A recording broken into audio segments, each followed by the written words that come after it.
दोस्तों नमस्कार, स्वागत है आप सभी का। अगर फिर से चलिए जानते हैं मध्य प्रदेश की ताजा खबरों को। लेकिन उससे पहले अगर आपने अभी तक इस चैनल को सब्सक्राइब नहीं करो, सब्सक्राइब कर लें, जिससे कि आपको मध्य प्रदेश की ताजा खबर रोजाना मिलती रहे। सबसे पहली बड़ी खबर, भाजपा सांसद और प्रसिद्ध भोजपुरी अभिनेता गायक मनोज तिवारी ने कांग्रेस की तुलना हमास संगठन से कर दी है और कांग्रेस को आतंकवादियों का सपोर्टर बताया। मनोज तिवारी ने तंज कसते हुए कहा कि मध्य प्रदेश में हम जहां लाडली बहनों का ख्याल रखते हैं, वहीं कांग्रेस को सिर्फ एक लाडले का ख्याल होता है। बीजेपी सांसद ने कांग्रेस पर कहा कि कांग्रेस पार्टी आतंकवादियों को सपोर्ट कर रही है और इनके हमास आतंकी संगठन बहुत जगह अपनी जड़ें जमा रहे। कांग्रेस मतलब हमास आतंकियों का पैरोकार होता है। अगली खबर, आला कमान कांग्रेस ने सुरजेवाला, कमलनाथ, दिग्विजय सिंह को दिल्ली बुलाया। डैमेज कंट्रोल किए जाने पर रोकी बातचीत। मध्य प्रदेश विधानसभा चुनाव के 18 दिन पहले कांग्रेस आला कमान ने दिल्ली में आगामी रणनीति तैयार किए जाने को लेकर प्रदेश के बड़े नेताओं की महत्वपूर्ण बैठक बुलाई है और बैठक में कांग्रेस के राष्ट्रीय अध्यक्ष मल्लिकार्जुन खड़गे, पूर्व राष्ट्रीय अध्यक्ष सोनिया गांधी, राहुल गांधी और संगठन महामंत्री केसी वेणुगोपाल मौजूद रहेंगे। इस दौरान समस्त 230 उम्मीदवारों के नामांकन जमा होने के बाद आगे उनकी जीत सुनिश्चित किए जाने के प्लान पर चर्चा होगी। टिकट बंटवारे के बाद जहां छिटपुट विरोध हो रहा, वहीं डैमेज कंट्रोल किए जाने पर बातचीत होगी। अगली खबर, विधानसभा चुनाव की कमान संभाल रहे केंद्रीय गृह मंत्री अमित शाह ने ग्वालियर चंबल अंचल के पार्टी पदाधिकारी को 2 टूक कह दिया है कि रूठे हुए फूफाओं को मनाने में ज्यादा एनर्जी बर्बाद नहीं करें। जो रूठ गए हैं उन्हें रूठने दें और उन्हें मनाने नहीं जाएं। ग्वालियर चंबल अंचल के पार्टी पदाधिकारियों से 2 टूक कहा कि पार्टी के रूठे फूफाओं को मनाने में ज्यादा एनर्जी बर्बाद न करें। 1-2 बार उनके घर जाएं और उन्हें समझाने का प्रयास करें। इसके बाद भी अगर ना माने तो आप अपने काम में जुटें। अगली खबर, प्रदेश में 1000 असंतुष्टों को मनाने के लिए कवायद शुरू। अभी संगठन में और सरकार बनी तो बागियों को बंडलों में एडजस्ट करेगी कांग्रेस। जहां बीजेपी रूठों को मनाने का प्रयास छोड़ चुकी है, वहीं कांग्रेस अब सभी रूठों को मनाएगी।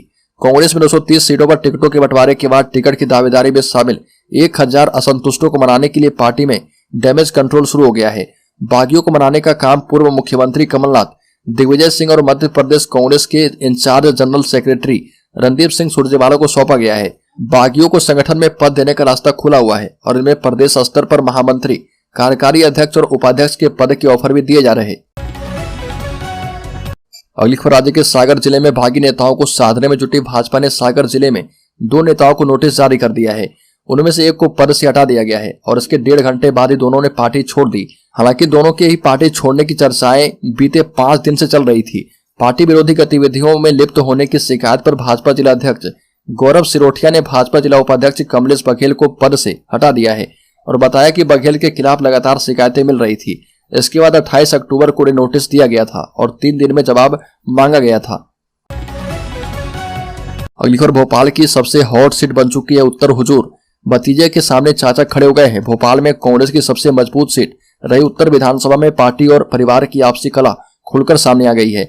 इस सीट से 6 बार के कांग्रेस विधायक आरिफ अकील के बेटे और कांग्रेस कैंडिडेट आतिफ अकील के सामने चाचा आमिर अकील ने ताल ठोक दी है और आमिर ने निर्दलीय के रूप में फॉर्म भर दिया है। ऐसी तस्वीर हुजूर विधानसभा क्षेत्र की भी है।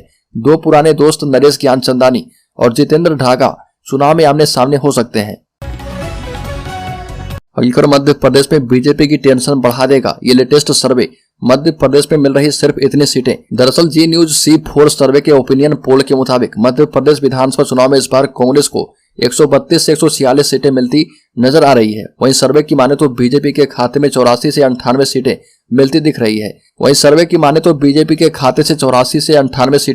रही है।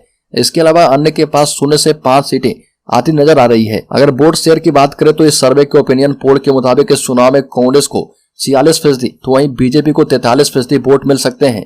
इसके अलावा अन्य के हिस्से 11% वोट आ सकते हैं।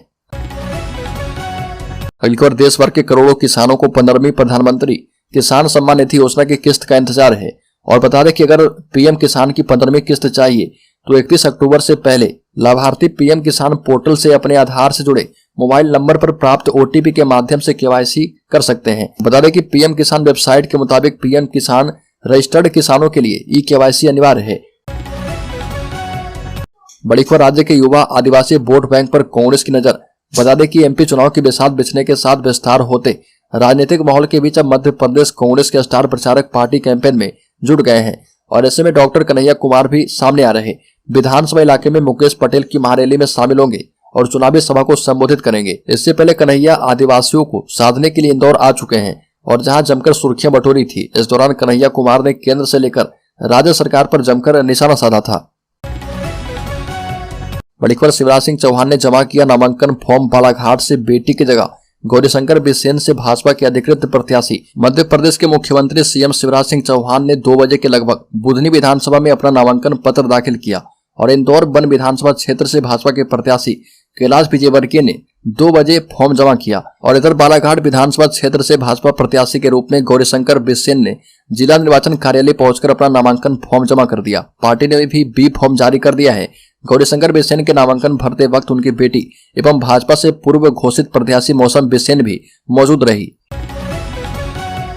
अगली खबर, राज्य के छतरपुर जिले में हजारों लोगों के पलायन से वोटिंग प्रतिशत गिरने का है डर। अब कलेक्टर्स वोटर को लिख रहे पत्र। बता दें कि काम धंधे की तलाश में हजारों लोग छतरपुर जिले से पलायन कर चुके हैं। कोई दिल्ली, हरियाणा, पंजाब तो कोई राजस्थान, यूपी के शहरों में जाकर मेहनत मजदूरी कर रहा। कई गांव तो ऐसे हैं जहां घरों में ताले लगे हैं और अब समय विधानसभा चुनाव का है और प्रशासन मतदान के प्रति लोगों को कई आयोजनों के माध्यम से जागरूक कर रहा। लेकिन पलायन कर गए लोगों की कमी 17 नवंबर को मतदान के समय खल सकती है, क्योंकि सैकड़ों लोग ऐसे हैं जिनके नाम मतदाता सूची में दर्ज हैं, लेकिन वो अपने गांव को छोड़कर पलायन कर चुके हैं। बड़ी खबर, मुख्यमंत्री की रेस से बाहर हुए नरोत्तम मिश्रा ने कहा कि छिंदवाड़ा की जनता को मिलेगा एक के साथ एक फ्री और विधायक के साथ मंत्री मुफ्त। मध्य प्रदेश मुख्यमंत्री फेस की रेस में अभी तक गृह मंत्री नरोत्तम मिश्रा के नाम का भी जिक्र जोरों शोरों से होता था। उन्हें मुख्यमंत्री पद के लिए बड़ा दावेदार माना जाता था, लेकिन बीजेपी की लिस्ट में उतरे कई दिग्गजों के बाद नरोत्तम मिश्रा का नाम मुख्यमंत्री के रेस से हट गया है। वहीं कमलनाथ के गढ़ में सभा करने पहुंचे दतिया से बीजेपी प्रत्याशी एवं गृह मंत्री नरोत्तम मिश्रा ने खुद को सीएम रेस से बाहर बताया और भाजपा प्रत्याशी विवेक बंटी साहू को जिताने की अपील की है और कहा कि अगर बंटी विधायक बनते हैं तो साथ में नरोत्तम मिश्रा के रूप में एक मंत्री भी फ्री मिलेगा।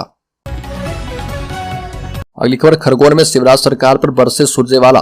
प्रहलाद पटेल को भी दिया जवाब। कहा कि राहुल गांधी की जाति भारत माता और धर्म संविधान है। चुनाव नजदीक आते ही आरोप प्रत्यारोप का दौर चरम पर है और एमपी कांग्रेस प्रभारी रणदीप सुरजेवाला खरगोन पहुंचे, जहां पर कार्यकर्ताओं को संबोधित किया। सुरजेवाला ने केंद्रीय मंत्री प्रहलाद पटेल के बयान के जवाब में कहा कि राहुल गांधी की जात भारत माता है और धर्म संविधान है। मध्य प्रदेश में भ्रष्टाचार और अनीति की सरकार जाने वाली है। इस दौरान सुरजेवाला ने शिवराज सरकार पर जमकर हमला किया। अगली खबर, वोट मांगने पहुंचे पूर्व बीजेपी विधायक एवं विधानसभा प्रत्याशी। लोग लगाने लगे मुर्दाबाद के नारे। सिंगरौली जिले की देवसर विधानसभा से बीजेपी के पूर्व विधायक राजेंद्र मिश्रा ने चुनाव प्रचार शुरू कर दिया है और बीते दिन वो अपने समर्थक के साथ विधानसभा क्षेत्र के कथुरा गांव में वोट मांगने के लिए पहुंचे थे। जैसे ही लोगों ने देखा तो मौके पर भीड़ जमा हो गई और विधानसभा प्रत्याशी राजेंद्र मिश्रा पर गांव के लोग भड़क गए। लोगों ने मुर्दाबाद के नारे लगाने शुरू कर दिए। इस दौरान विधायक के समर्थकों ने लोगों से बात की। इस दौरान लोगों ने बताया कि हमारे क्षेत्र में कोई विकास कार्य नहीं किया गया है। दरअसल प्रत्याशी राजेंद्र मिश्रा यहाँ के लोगों से कह रहे थे कि जीतने के बाद रोड बनवा देंगे और बड़ी बड़ी बातें कर रहे थे। तभी कुछ लोगों ने पूर्व विधायक को कहा कि जब आप विधायक थे उस समय कुछ किया नहीं और अब क्या करेंगे। बड़ीखबर, मध्य प्रदेश में ज्योतिरादित्य सिंधिया ने चला बड़ा दाव। नामांकन के आखिरी दिन समाजवादी पार्टी प्रत्याशी को ही बीजेपी करवा दी ज्वाइन। मध्य प्रदेश में टिकट न मिलने से नाराज भक्ति तिवारी ने बीजेपी छोड़ दी थी और भक्ति तिवारी 2020 में सिंधिया के साथ बीजेपी में आए थे और इस बार बीजेपी ने उनको टिकट नहीं दिया तो वो सपा में शामिल हो गए और खरगापुर विधानसभा सीट से टिकट हासिल कर लिया, लेकिन नामांकन के आखिरी दिन वह फिर से बीजेपी में शामिल हो गए। दरअसल भक्ति तिवारी ज्योतिरादित्य सिंधिया के समर्थक रहे हैं और 2020 में वो सिंधिया के समर्थन में बीजेपी में शामिल हो गए थे और इस बार खरगापुर विधानसभा सीट से टिकट की मांग कर रहे थे। बीजेपी से टिकट नहीं मिला तो वो कांग्रेस में शामिल हुए, लेकिन कांग्रेस ने भी भक्ति तिवारी को उम्मीदवार नहीं बनाया और इसके बाद समाजवादी पार्टी ने उन्हें विधानसभा का टिकट दिया, लेकिन नामांकन के आखिरी दिन सिंधिया ने उनके बीजेपी में वापसी करवा दी है और समाजवादी पार्टी को बड़ा झटका दिया है। बता दें कि खरगापुर सीट से बीजेपी ने पूर्व सीएम रही उमा भारती के भतीजे और शिवराज कैबिनेट में राज्य मंत्री राहुल सिंह लोधी को मैदान में उतारा है। बड़ीखबर, मध्य प्रदेश में सीएचओ के 980 पदों पर निकली भर्ती। राष्ट्रीय स्वास्थ्य मिशन एनएचएम एमपी ने हाल ही में सामुदायिक स्वास्थ्य अधिकारी सीएचओ के लिए प्रत्यक्ष और 6 महीने के सामुदायिक स्वास्थ्य प्रमाण पत्र प्रशिक्षण कार्यक्रम के माध्यम से रिक्तियों की घोषणा करते हुए एक अधिसूचना प्रकाशित की है और कुल 980 रिक्तियां हैं और सीएचओ की भर्ती प्रक्रिया प्रत्यक्ष और सीएचएम प्रशिक्षण के माध्यम से होगी। पदों के लिए आवेदन करने की अंतिम तिथि 16 नवंबर 2023 है।